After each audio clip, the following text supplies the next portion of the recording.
Get ready for a unique survival challenge. 16 contestants have landed at the Gulf of Alaska for an extreme test of endurance. The only rule of this challenge is that the winner must be determined by team performance. During the challenge, you can interfere with anyone. You can even take resources from others if you're willing to compromise your morals for the $1 million prize.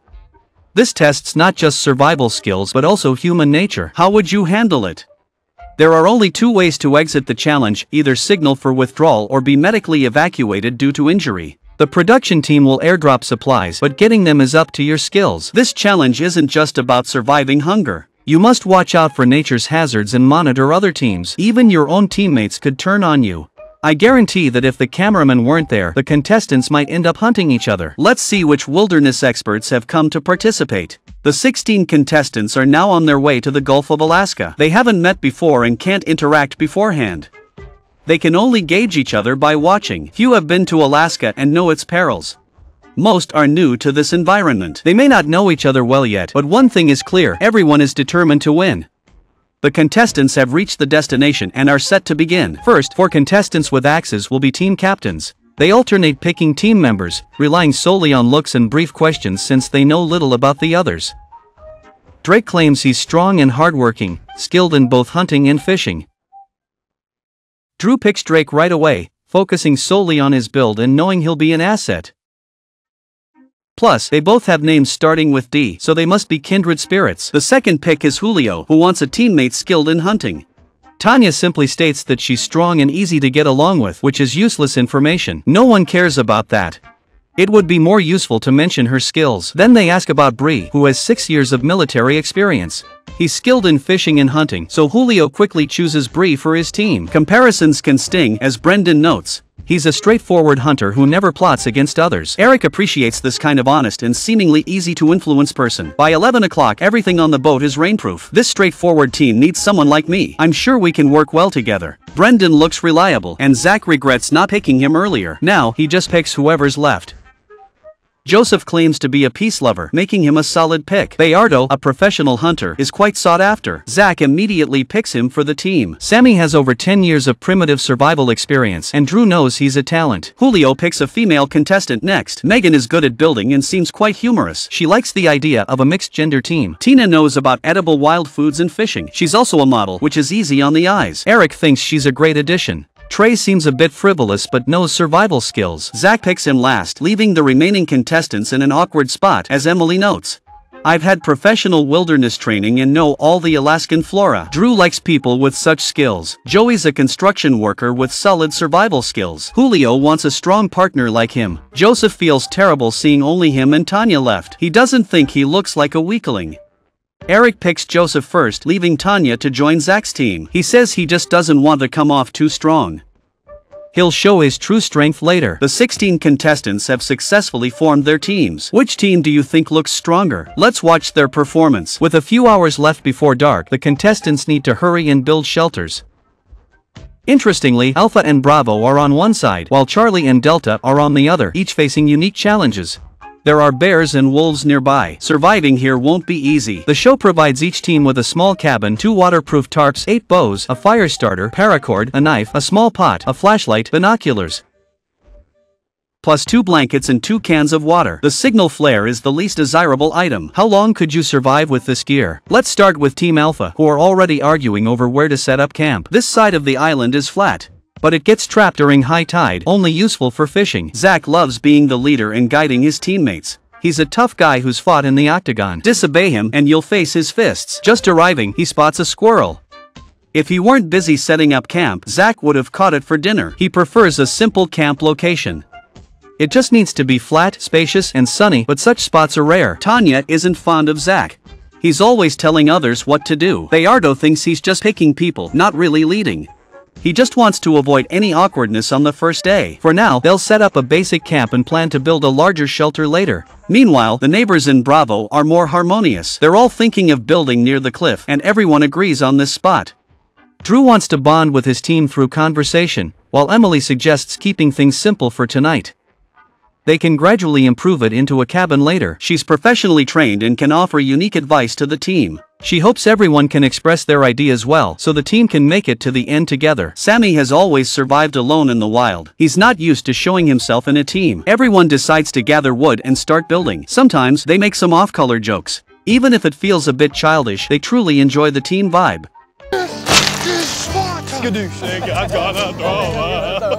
Emily looks forward to getting along with them. Amidst the laughter, they've set up the framework and Team Delta has found a spot for their camp.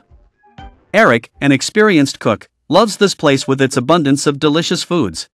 This place looks very flat and tidy. Just a little tidying up and it will be perfect. Eric takes on the leadership role. Only Tina is easy to get along with in the hall. The other two have strong opinions about this. Brendan claimed to be an honest man, but now he says he's not good at taking orders. Wow, they're already splitting up at the start. Meanwhile, Team Charlie wants to become one big happy family. They are building at a higher place and no one expected it to be so harmonious. You have to hand it to Julio, he knows how to pick people. Despite not seeming as strong as other teams, their mutual help and unity, they still have a shot at the prize. With little time left to build, they quickly discuss and get to work. Bree served 6 years in the military. She's not used to the lack of a clear leader here. They always consult each other before acting. This kind of teamwork makes the building process slower. Without a leader, they definitely can't win. Someone has to step up. So Bree steps up to lead. Soon, everyone realizes it. Hopefully, this won't hurt team cooperation later. As the sun set, each team began collecting wood and trying to start a fire, but the materials were damper than expected. In the damp conditions, starting a fire took much longer and more effort, making the contestants quite anxious. Occasionally, this sparked disputes. Trey set down stones to aid the fire, but it proved tougher than anticipated. After multiple tries, Bayardo got the fire started, lifting Team Alpha's spirits. The main task for day 1. All tasks are done successfully. I feel fantastic, and Team Bravo's wind-blocking strategy with Xiaogui is really smoothing things out. Everyone's putting in a lot of effort to set up camp. The first day's cooperation was solid, but Team Charlie and Team Delta are lagging a bit. Brendan gathered some birch bark and quickly got it to ignite. Eric felt assured about his team's progress under his leadership. The first day went well, and Eric felt sure they could handle the challenge as the temperature kept dropping. For Charlie's team, things got tougher. They only succeeded by nightfall and had to huddle for warmth in the freezing cold. Other teams, even those who managed to get close to a fire, still felt the biting cold. Fortunately, they helped each other through it. Hearing the wolves howl is unnerving. I'm really scared they'll attack and our gear won't be enough to stop them. It's really unbearable. The worst off is Charlie's team. Everyone is huddled together for warmth and it feels like being inside a freezer. Just hoping to survive the night and get a fire going by morning. The unexpected cold made it tough to last until dawn. The fire pit seems untouched. Today's priorities are collecting more firewood and finding a way to hunt. Charlie's team has only one task today: to get the campfire going. Julio didn't expect the first day to be this tough, with no fire. The camp is drafty all over, making it a rough start. We need to get the fire going quickly. Sammy believes if we survive the first night, things will improve for everyone. It's like the northern lights, you barely notice it. The nighttime temperature dropped a bit and having some fat really helps. Charlie struggled with the fire.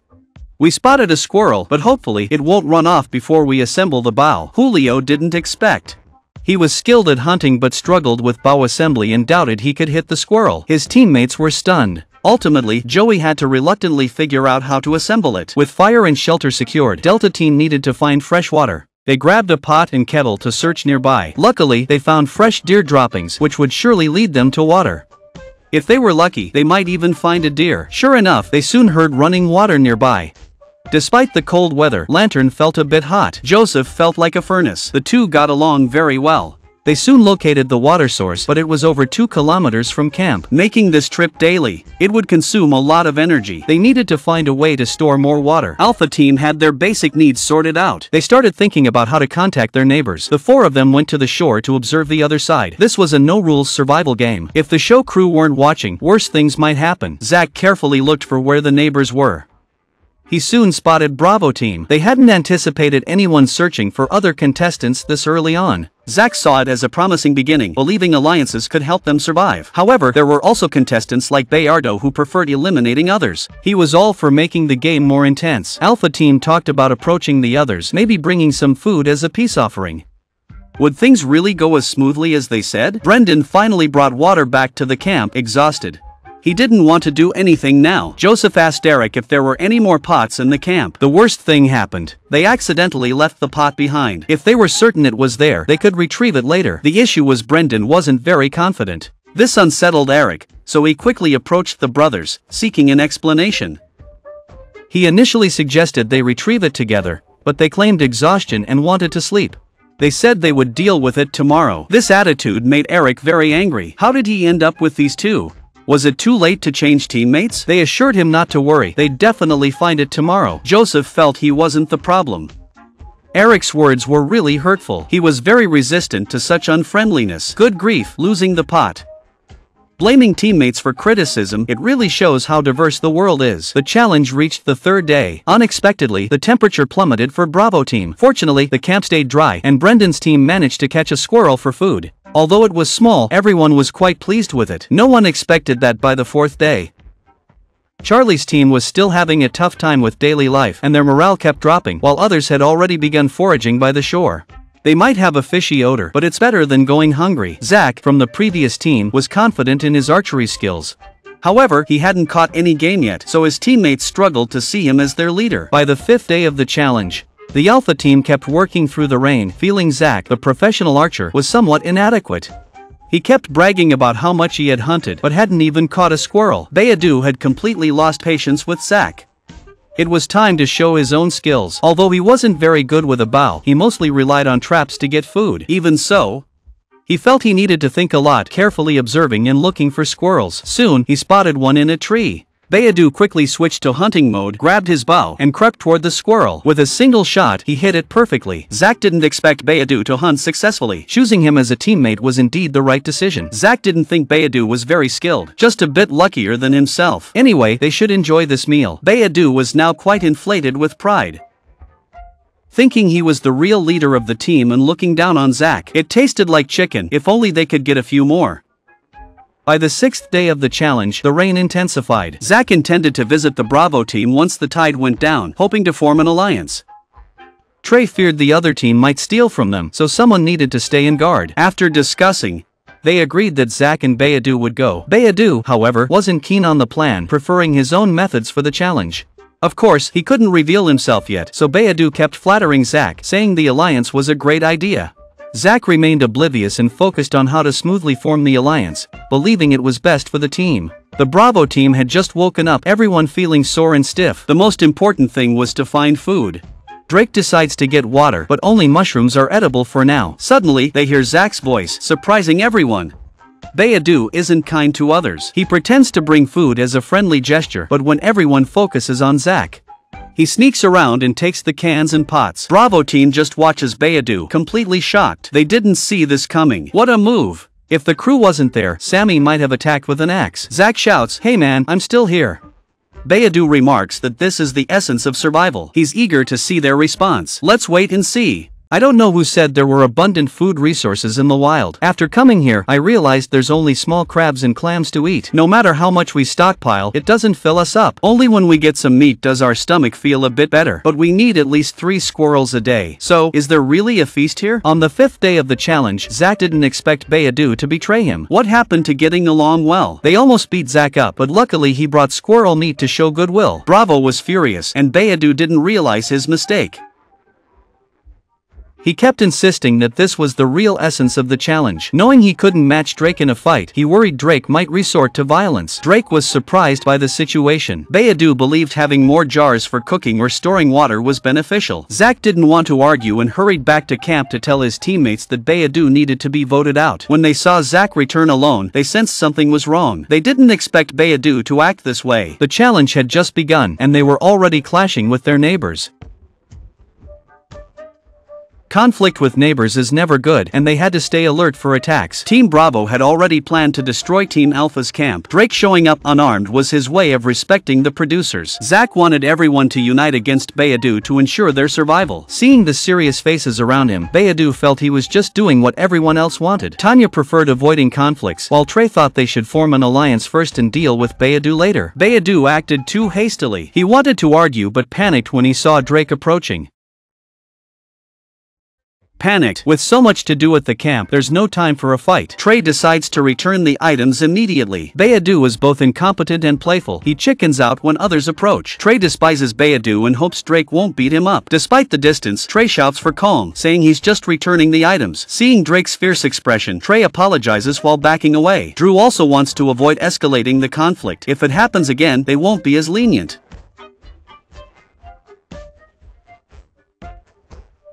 Trey quickly distanced himself from Beidou, making it clear Beidou was the sole troublemaker. His honest eyes showed he wasn't lying. Without seeing Beidou fire a signal flare, an alliance between the teams was impossible. Trey had to relay this back to camp. It was a relief no further conflict arose, but the thought of Beidou leaving just like that, he couldn't accept it at all. This was supposed to be a no-rules survival challenge, so why were there suddenly so many restrictions? When Beidou heard his teammates wanted to drive him away, he was furious. He had brought the can back for the team's benefit, but this bunch of cowards was just impossible to lead. Could Alpha Team really drive Beidou away? Firing a flare wouldn't work. The best option was to join another team. Joy is always so fleeting. Beidou didn't regret taking the can, but he had no way to get across. Anyway, Zack wouldn't keep someone who endangered the team.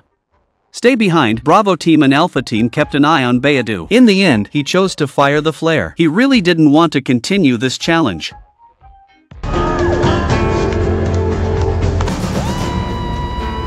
Everyone cheered when they saw the flare, and those across the river wondered who the unlucky one was. Still, it was tough for Alpha Team to send a teammate away. Wilderness survival isn't just about hunting and starving. Social dynamics matter too. Poor Beidou didn't even get an exit interview. Now, let's check on Delta Team. They're busy expanding their shelter to keep the fire going for warmth. Building it isn't too hard. Make sure the pine needles face down so water flows off naturally. Eric is more stable today, which helps teamwork. Beidou's flare has united the team. They must stick together to avoid elimination and keep their prize hopes alive. Since Beidou left, the team atmosphere has improved significantly. They should finish building in a few days. Charlie's team is still struggling to start a fire. It's surprising they've managed this long. Whether it's a technical issue or the harsh environment, they just can't get it going. If this continues, their bodies won't last much longer. Bree believes too many are focused on mere survival, lowering work efficiency. Instead of endless discussions, joining another team for comfort might be better. For now, they can only cover themselves with more branches for warmth. The lack of leadership is a big issue. Meanwhile, Joseph is out searching for food, confident he can find something with his sharp nose. If they get a chance later, they could try fishing or setting traps. Joseph's nose is particularly sharp. His friends call him the bird dog. If there's food nearby, he's confident he can bring some back. The beach doesn't offer much, so they'll need to find a way to hunt for food. Bravo Team's camp is very warm, completely unaffected by the cold outside. Today, they successfully forced Beidou out, and Drew is in a great mood. However, they need to keep their stuff inside the camp to prevent theft. Delta Team has crabs and squirrels to eat, but they don't taste very good. The food is just enough to curb their hunger. Tomorrow, they need to finish the roof. With the current team setup, they believe winning the championship is within reach. On the 6th day, Charlie Team still hasn't started a fire. Everyone huddles for warmth, and water is dripping in. Alpha Team isn't much better, shivering by the fire. The temperature will drop further, so they need to warm up the camp. After a tough night, it started raining again at dawn. Only Brendan seems comfortable. He and Joseph lie there without moving.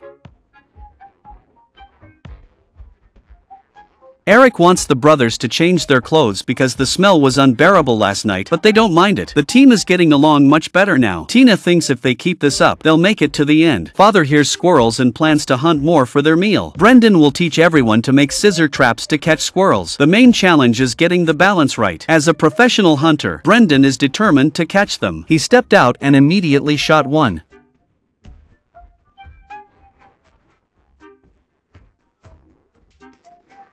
The arrow hit its mark instantly, proving the bow's quality. Nearby, they discovered a large patch of mushrooms that would pair well with the squirrel. I'm curious if these mushrooms will make us hallucinate. Charlie is mentally coping, but everything else is awful. With their current energy, they won't last 2 days. The lack of fire for warmth makes life unbearable. Megan suggests asking the neighbors for help to get fire. Bree, surprised by the hardship, agrees cooperation is wise. Julio, however, finds it too embarrassing and doubts the others will want to cooperate. Embarrassing. Whoever wants to go can go, but he won't. Besides, the others might not even want to cooperate. Bree is really anxious about this. In the end, Megan and Bree will head to Delta Team. Let's hope everything goes smoothly. Over at Bravo Team, things are progressing okay, but there's hardly any food. Drake is very worried about this. Every day, he hears everyone's stomachs growling. All he can think about is eating meat. He's really tired of mushrooms. Sammy plans to set some traps for squirrels. It might help a bit with energy. To live well here, you have to spend a lot of time and effort. Not bad. I've loved playing outdoors since I was a kid. Setting traps is second nature to me. It's just a matter of when the squirrels will take the bait. If one does, tonight we'll have squirrels swimming in our stomachs. Megan and Bree are heading to Delta just to say hello. It shouldn't be a problem. If we can cooperate, that would be ideal. No one would refuse friendly neighbors. They didn't expect Delta's camp to be so far away. It was exhausting to get there. They searched several places but found nothing until they suddenly smelled burning wood. Delta's camp was complete.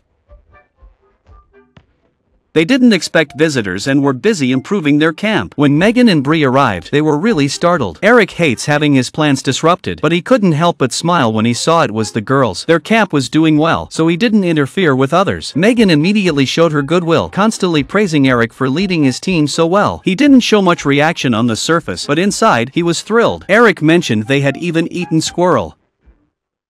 The squirrel was delicious, but it's all gone now, or we would have shared. Megan noticed the huge gap between teams while others thrived. Her team struggled to make a fire. Is it too late to join Delta? Just thinking about those crabs and clams made her mouth water. Eric was shocked Charlie still hadn't made a fire. No wonder they came over. If they can't make a fire, will they be eliminated? Megan kept smiling, but Eric saw she was forcing it. He guessed they'd see a flare soon, thinking Charlie was no threat at all.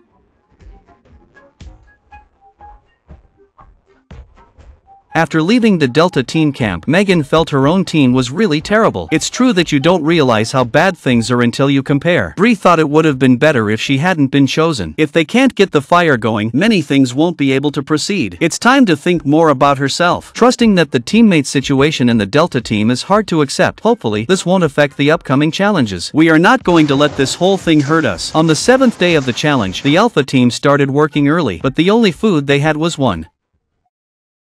Zach said it felt like eating jelly, tasteless and really just something you eat because you have to, not because you want to. Tanya thought the team was doing well now, the camp space was just right, and the three of them stayed together. Luckily, we sent Bayadu home early. Now, we need to figure out how to get more food. Zach's sword skills are worrying. Tanya thinks it might be better to gather some mushrooms, at least our stomachs won't feel as bad. Zach believes it's just a matter of a little luck. Today, he wants to prove himself, carefully observing the surroundings for squirrels, or even better, a deer. For Zach, the hardest part is missing his family. He has 3 kids, the youngest only 3 months old. This challenge has made him miss a lot, and if he can't win the prize money, he worries about facing his family and refuses to play dirty tricks. As a father, he wants to set a good example for his kids. After some time, he hears a squirrel's call and goes to search for it. Finally, he spots the squirrel, grabs his bow and arrow, and takes aim.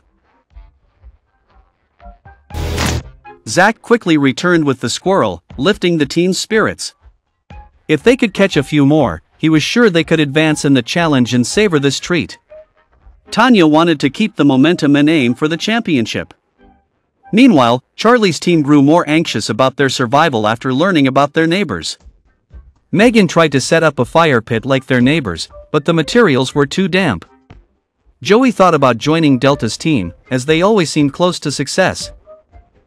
The more they hurried to start the fire, the harder it became. Everyone focused all their energy on getting the fire pit right, but despite plenty of embers, they couldn't get it to burn. Joey put in a lot of effort to barely get it lit and keep it going. Now they had to protect the fire carefully, as it had been too long since they felt warmth. Julio was almost moved to tears. While everyone was happy about the fire, Bree secretly headed to Delta's team, not wanting to stay with Charlie's team, starving and without warmth. Just as the team was starting to improve, someone decided to without saying anything. He's here for the prize, not to play house. I thought he was going to Delta, but Bree chose to walk across to join Alpha to fill their numbers. Wow, why didn't Bayadu think of that? If he succeeds, he'd be the toughest contestant in the history of wilderness survival, walking at least 12 kilometers. Just thinking about it makes my legs ache. If he doesn't make it, he can just go home and sleep.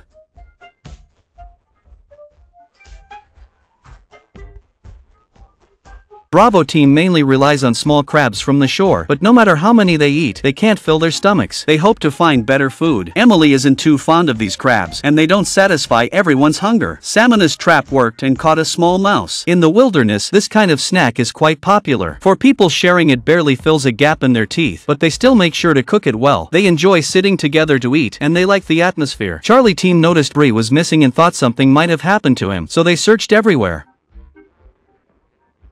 After searching for a long time, they still couldn't find him. If Bree didn't have an accident, then he must have left the team to go somewhere else. Joey was very upset about this, and Julio felt his judgment was really off. They had just gotten the fire going, and now they lost a teammate. He regretted visiting Delta team, which led to Bree's disappearance. Megan felt physically and mentally exhausted, and the coming days seemed really tough. Bree hadn't contributed much to the camp anyway. It's all talk and no action. I wonder if the other teams will be fooled. Bree's move was way too risky. If he gets rejected, we definitely won't take him back. Hopefully, the next signal flare we see is from him, meaning he managed to get things done. Bree had walked almost halfway along the coast. Luckily, his military training gave him some confidence in his endurance. He left without taking anything, thinking he was too kind. If it were someone else, they might have taken a lot of supplies. The biggest problem was the lack of water, and Bree felt like he was about to break down.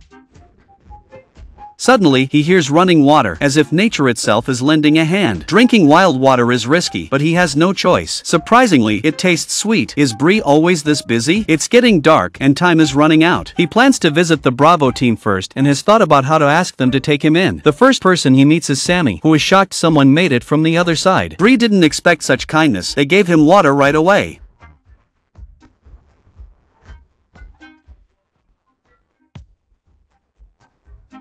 Emily felt for him, recognizing how tough it was to make it here alone. Bree explained the hardships with the Charlie team, and everyone agreed he was smart to leave. However, the Bravo team had to carefully consider accepting a fifth member. Despite Bree's dire situation, they couldn't just add another person to their small group. Meanwhile, the Alpha team focused on improving their camp to stay warm through the night, which required a lot of firewood. The three worked well together, but as expected, something unexpected happened.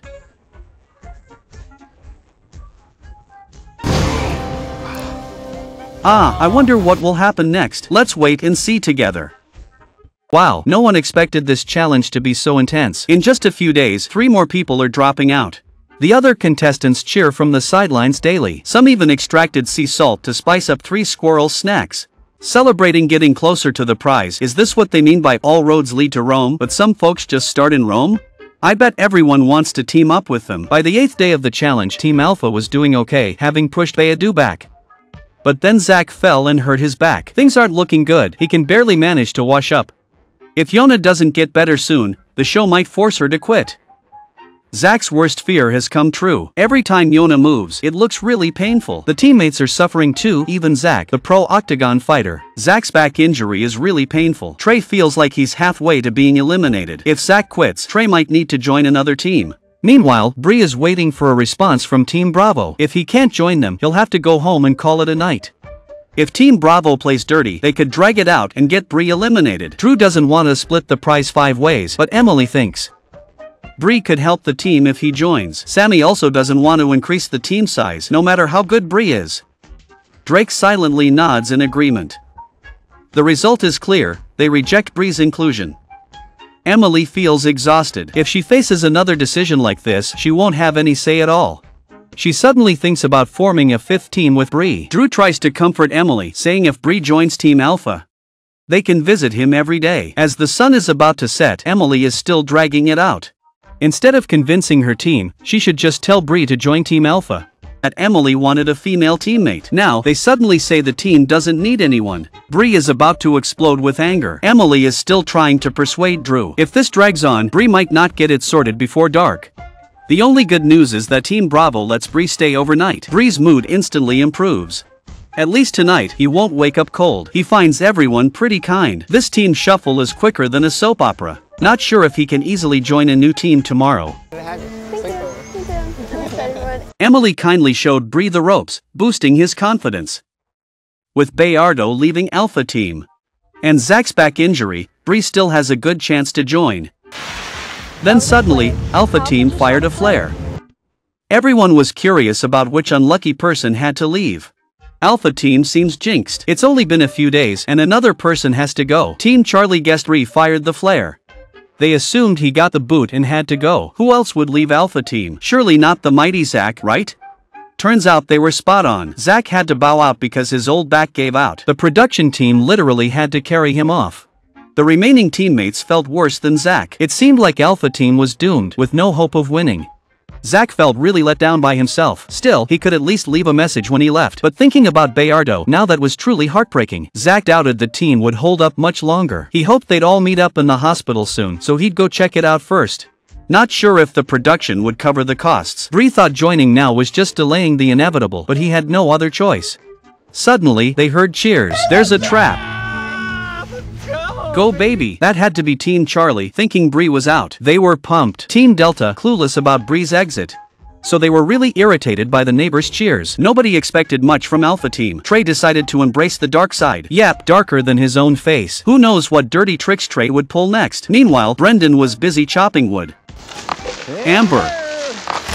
Amber's really strong. She handles the cold, carries stuff, and hunts with a bow and arrow. She's like everyone's dream teammate. Now they need to cut this into suitable sizes, although it consumes a lot of energy. With everyone's hard work, things were improving. The issue was the food shortage. They really needed to find some big animals. This is the food everyone wants. Dina's mom has severe dementia, winning the prize money. She could dedicate more time to her care, hoping to be with her while she still remembers. Daily caregiver costs are steep.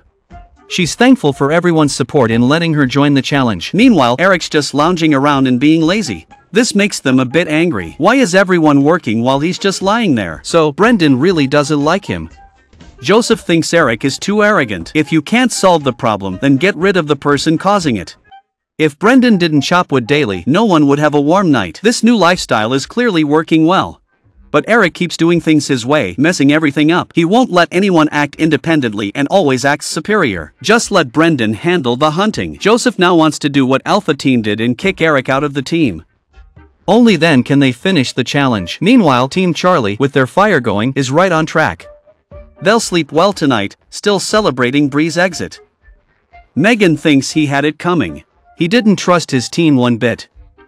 Even though Team Charlie seems the weakest now, she thinks they'll improve soon. Let Bree watch them crush the competition from the sidelines. Megan scaled the tallest peaks on all 7 continents. She knows exactly what a team needs to win. Only positive people can enjoy victory. Great freaking attitude. We're still going. Meanwhile, Bree's at Team Bravo savoring the food. After such a long wait, he finally gets to eat some meat. If he could. He'd love to stick around, forget his worries, and join the team. Plus, Bree's got a little trick up his sleeve. He's cuddling up with Drew to sleep. Wow, he's even using the beauty trap. I also want to challenge that soft spot. The night's colder than we thought, and the shore wind's kicking in. Good thing Zach left plenty of firewood. At least the 2 of them can get a good night's sleep tonight. Each with a blanket, it feels pretty good. The team opposite them is struggling. It's freezing, with temperatures in the single digits. Even Brendan is shivering and huddling by the fire for warmth. The worst situation is with Team Charlie. Their camp is so broken and drafty that they can only generate some heat by moving around. Wow. I thought I had walked into a senior disco. Joey was clearly embarrassed, dancing so energetically. But it was useless. They kept shivering. Worst of all, the fire went out again. Luckily, Bree got out fast, or she'd have frozen solid. Julio was hurting everywhere, crying non-stop. I have no clue about the other teams, but we felt like a mess. We barely survived until dawn. Joey figured lighting the fire would improve things, but it didn't. Charlie's team excelled at everything. Except surviving. Staying here was pointless, might as well go home. He needed to learn from Bree and not be held back by the team. He came for the prize money. Foxy had worried about frostbite before arriving, and now it was a reality. He was helpless. His leg cramped all night, and his toes were probably frostbitten. He didn't even dare to take off his shoes to check. He feared the crew would come and take him away. All he could do now was keep motivating himself, hoping it would help. The top priority was fixing the shelter and keeping the fire alive. Charlie's team was swaying like bamboo in the wind. Joey regretted not getting along with Bree. Otherwise, he could have left the team too. The pressure was immense. He wondered what his family was doing now. His mood was getting lower and lower. If possible, he really didn't want to leave the team, so he decided to push himself more. If that failed, he'd have to follow Bree's example and try to join another team. Bree had a wonderful night, but she didn't have much time left to join a new team. If possible, she still wanted to stay here. There weren't many female contestants to begin with. Emily hoped everyone could unite and show the strength of women. Maybe Bree's charm worked, as Drew thought having one more person might not be bad. She thought having one more person join was acceptable for the prize money, and if Bree joined Alpha Team, it would give them a chance. Drew wasn't just saying this to keep Bree around. Now, she wanted to show off with Emily to the others. Drake got along fine with his brother, but Sammy was tough to talk to. Emily figured if Drew was on board, Bree would definitely stay. Bravo team discussed Bree's stay again. Sammy and Drake didn't get a chance to report last night. They didn't expect Drew to be so useless. Sammy says the Bravo team doesn't keep slackers. Is Bree worth keeping? Drew insists it's not about last night. Look at the other team, they're down to 2. Bree will definitely be welcomed if he switches. We also have to keep an eye on the Alpha team. Just think, if one more neighbor leaves, their resources will be ours. Everyone liked the idea. After a final chat, they added Bree to the team. So, it's not just because of last night's cuddling, right? Bree thinks he's amazing. He changed everyone's mind in just one night. After all, someone as good looking as him. How could anyone reject him? Bree thinks the Delta team is doing the best right now. He hopes his joining will boost the team. Who can say how Bree will impact the team? Meanwhile, Alpha is struggling. Last night, their toes didn't even twitch. Tanya's considering throwing in the towel, but Clay's still determined to turn things around his way. But first, they have to repair the shelter. Nobody wants to shiver through the night. At this point, their only strength is their teamwork. Winghouse's goal is to win the prize money. He believes they can get more money than any other team. Clay is determined to prove himself. He believes Tanya is tougher and more hardworking than she appears. If they keep pushing, they still have a shot at a comeback. They've set traps nearby for squirrels. Despite their own issues, Tanya is more worried about the neighbors. They promised an alliance, but since Zach left, no one has checked on them. As they say, weak teams have no diplomacy. They have to fend for themselves now and just hope the others leave them alone. How much longer can the Alpha team last? While Joey gathered branches, Megan called for medical help. She can stay if she keeps up with treatment. She can stay. Megan's health isn't great. Her fingers were frostbitten before. After treatment, the pain has returned. She's been to some of the harshest environments in the world, but none as tough as this. After all, she used to set out with a lot of gear. Now, she has to build her own camp. For Megan, it's really tough. She'll decide whether to continue after the checkup. Suddenly, another team of staff arrived. Megan said there's no need for so many people to check on her. It turns out Foxy had an issue when he was stepped on. Lulu, can you get a doctor? The staff, surprised, quickly called one. Meanwhile, the Delta team caught a squirrel. It seemed like anyone could do it. Eric watched them laugh and celebrate, feeling very upset despite his friendly demeanor.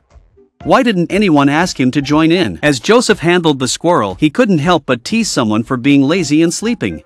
Eric was furious, his face flushed. If not for the cameras, he would have confronted Joseph right then and there.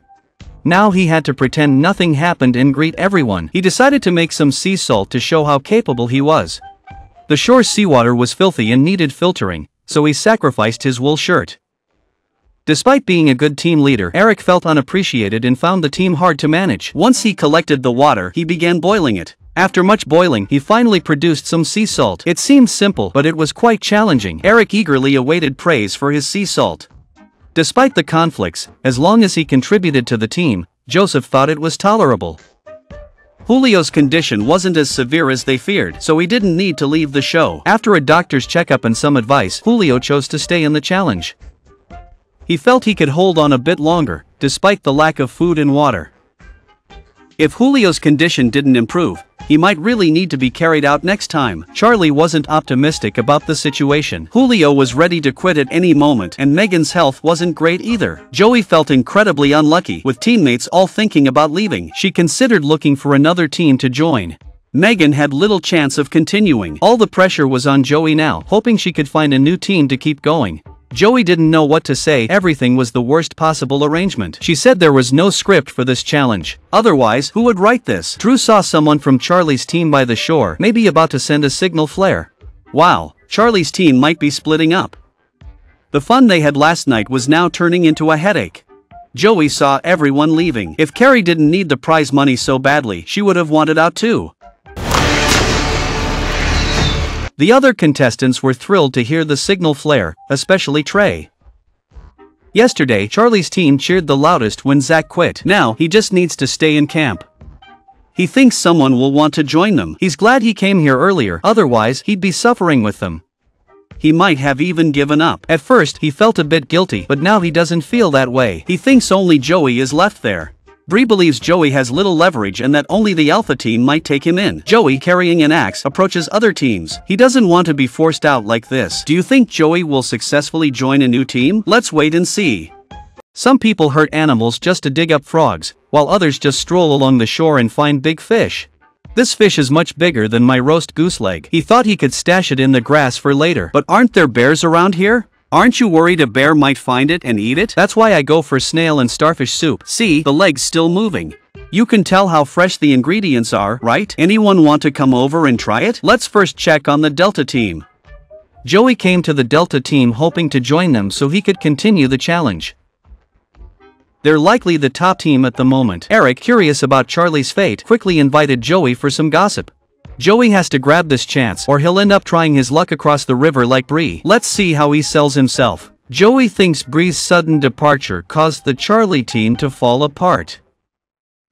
Who'd have guessed he'd switch sides? Joey's convinced Bree set off that flare. Later, Julio and Megan couldn't hang on either. In the end, they both went to the hospital hand in hand for a checkup. Poor Joey had to face the challenge alone. Now he needs a little help from the Delta team. He promises to bring a lot of energy and team spirit, along with all his team's resources. He hopes everyone will consider it. It's definitely tempting. They could just wait for Joey to get eliminated and grab his stuff since he can't carry it all across the river. Either way, the Delta team won't lose out. The ocean here is already theirs. Eric doesn't want Joey to join for a simple reason. If they can't even start a fire, how will they manage other tasks? Brendan feels bad for Joey but doesn't want to share the prize money. The team can complete the challenge as it is. There's no need to add another variable. If this continues, Joey won't get in. He has to play the sympathy card, talking about his difficult family situation. He's waiting for this prize money to get through tough times. He didn't want to reveal his scars on camera, but he has no choice. He has to morally pressure the Delta team. Tina feels very sorry for Joey. If he wasn't desperate, who would beg like this? Someone needs to reject Joey soon, or they'll really soften up. The Delta team needs a few minutes to discuss how to reject him. Joey knows it's a tough decision. He will respect everyone's opinions. Meanwhile, over at the Bravo team, Drake is busy chopping wood. He seems upbeat, but he's always hungry and worried about his health. He'd rather suffer himself than see his teammates in pain. Emily thinks Drake is just a big kid, always so childish and enthusiastic. The only downside is that, even though she's pretty, her teammates call her bro. She's terrified of hearing something like, "Bro, you smell so good." Emily just can't handle that. The men are always noisy, and she's worried it might affect future challenges. Luckily, she has Bree to chat with, making her feel like a woman again. Drake is still outside talking to himself. Emily has to interrupt, hoping for some quiet time to rest. Ever since Bree joined the team, Emily's been raising her voice more. Having a sister for support really helps. Bree thinks they remind her of the men in the military. They all like to be buddy-buddy with women, so she kind of misses that feeling. Emily is just too gentle, which isn't a good thing in a challenge. It's easy to be overlooked. Emily plans to gather more firewood. Bree is much more at ease now and regrets not coming over sooner. The camera then switches back to the Delta team. Even though Joey doubts he'll get in, he still wants to try. Getting eliminated so easily is too tough to swallow. Heading to Alpha would give him a better chance, but walking there would be a real test of endurance. He's worried he might pass out on the way. Eric and the others feel for Joey, but they don't want him on the team. More people mean more risk. After a brief discussion, they decide to let Brendan be the bad guy. Joey is thinking about how to cross the river, hoping Bravo team will take him in. Hearing Eric's call, he knows it's time to put his worries to rest. They can't possibly say welcome aboard, right? As expected, Brendan turns Joey down, saying they all want to win and can't afford more risk. So Joey can go pack his things and come join the Delta team. Turns out they were just creating some drama for the show. Joey was already thinking about going home tomorrow, but now he's super excited. Brendan says, "There's no way I could be the bad guy. I wouldn't say anything hurtful. That's Eric's job." Joseph thinks Joey's situation is just too pitiful. He couldn't stand the thought of Joey quitting. Even though Joey joined the team easily, he still feels the need to prove himself. Otherwise, relying on sympathy won't cut it next time. Delta is here to win, and they seem strong enough to do it. But who knows if something unexpected will happen. Joey can't wait to pack his things and come over. He wants to prove he deserves to stay. Meanwhile, the Alpha team is struggling the most. Corey feels constantly stressed, which impacts his mood. They keep having to work longer hours. Right now, the sun is hidden, and they have no clue about the time. Tanya remains optimistic. If they can keep things steady and consistently get food, the prize money would be fantastic. No one wants that prize more than the two of them. They have to keep pushing no matter what. Their main food source is by the shore. Crabs and grubs can give them a bit of energy. The problem is, Tanya searched for ages and couldn't find a single crab. She was feeling really down. She never thought crabs would be this elusive. Winning the prize could fix most of her family's issues. They need food daily. Trey's been giving his all for the team. He once roamed the streets, starving for days, relying on the kindness of strangers. He could have ended up in a tough spot. He thinks you always need a plan. Without one, it's easy to get lost. To complete this challenge, they need to work twice as hard. If they give up now, he might never earn that much money in his life. It's the 11th day of the challenge. With the good weather today, the Delta team plans to explore other areas. They also aim to collect Charlie team's supplies. Brendan, however, feels tired and uninterested. His leg, previously resting due to an injury, and now it's starting to ache again. He's worried it might flare up and affect the challenge. For Joey, joining the new team is fantastic. He's safe from elimination for now and sees Eric as a strong leader. If they get along, he'll feel safer in the Delta team by following Eric's lead. Eric finds him sensible. Unlike others who exclude him, he finally doesn't have to fight alone. Tina and Joseph watch from behind. Joey joining might ease tensions. Hopefully, he can keep Eric calm and stop him from doing something stupid again. Joseph believes this peace won't last. Issues will come up again. He hopes Joey handles them calmly. Don't let Eric get too carried away. They don't want internal conflicts. They need to unite to face other teams. But splitting the money 5 ways is a bit too little. It's hard for Tina to accept, but the challenge will last a while. Maybe there will be fewer people later. The key is to do their tasks well and prove their worth. They often see schools of fish in the water. If they could find a fishhook, they could fill their stomachs by fishing. Joseph prays regularly. Although no one thinks it helps, he firmly believes his prayers will be answered soon. That way, everyone can endure the tough times. Right after praying, a fish appears. The key thing is it's alive. What a lucky break. Had they not let Joey join, they wouldn't have found it. Hide it quickly. Pack everything up later. Eric wonders if the show crew gave it to them, but they haven't seen the script. Anyway, they can eat fish tonight, and everyone is in a great mood. Eric hasn't been this excited in a long time. Hopefully, more good things will come. The camera moves to Bravo team. Drake wants to make a shovel. This will make it easier to dig for clams. It's not too hard, just time-consuming and tiring. Emily thinks hunting is a better idea. The shovel isn't essential. For the team to survive here, they need to hunt for meat. Not make tools to dig for clams. But Drake just wants a shovel, preferably a gold one. You can't change his mind. Emily can only search nearby for food, like wild mushrooms. She hopes everyone will join in, not sneak off to rest. Drew feels a bit embarrassed by this. He quickly offers, "Bro, I'll take care of the gold shovel. I'll sort it out soon." Emily thinks these brothers are too laid back. They don't seem to have any survival experience. They're just wasting time. There's still a pot full of frogs. For Drew and his crew, fun comes first. The Delta team smoothly arrived at the Charlie camp. This place looks so desolate. No wonder Bree wanted to leave. If it were me, I would have bolted on day one. They wondered who picked this awful spot. Even hauling firewood here is exhausting. No wonder Julio and Megan felt sick. Joey's past was so awful he hates thinking about it. It was like they came here to suffer. After seeing this camp, Eric wondered if Joey was capable at all. How could he make the camp so bad? They quickly packed up their things to leave. The cold wind here gave them headaches.